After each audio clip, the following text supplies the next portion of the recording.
Good morning. હાય, હું doctor વિજય વીરા છું. અહીંયા અંધેરી વાગડ મેડિકલ સેન્ટરથી 10 વર્ષથી સંકળાયેલી છું.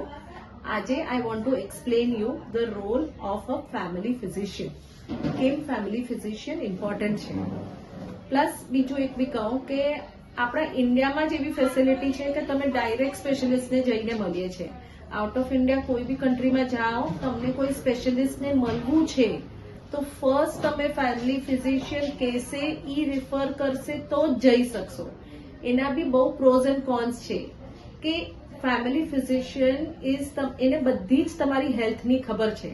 Physical health, mental health, psychological health, the family background.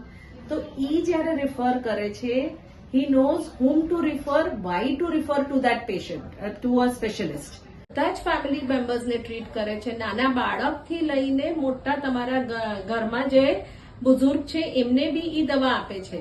તો હી ઇઝ ધ પર્સન જે તમને કરેક્ટ સ્પેશિયલિસ્ટ પાસે મોકલી શકશે જ્યારે તમને એની જરૂર છે.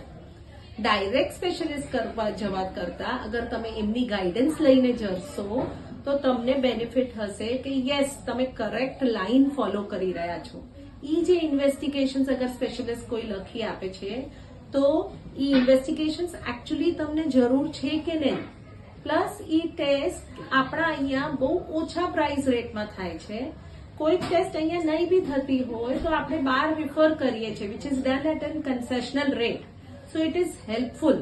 તો આવો અમને પૂછો કઈ મેડિસિન અમે શું ટ્રીટમેન્ટ લાઈન ફોલો કરીએ. We will guide you for the best of you. Plus બીજું એક કરવું હતું કે એક ફેમિલી ફિઝિશિયન તમને બધી જ સ્ટેજમાં હેલ્પ કરવાનું છે. એક અગર કોઈના ફેમિલીમાં ડેથ બી થઈ તો ફેમિલી ફિઝિશિયન હશે જે તમને ઇમિડિયેટલી સર્ટિફિકેટ આપવાનું છે. ત્યારે તમને કોઈ ટ્રસ્ટીની હેલ્પ નહીં લેવી પડશે કે પ્લીઝ ડોક્ટરને કહો અમને સર્ટિફિકેટ આપો, એ સર્ટિફિકેટ આપે. So please keep a family physician. હવે તો અહીંયા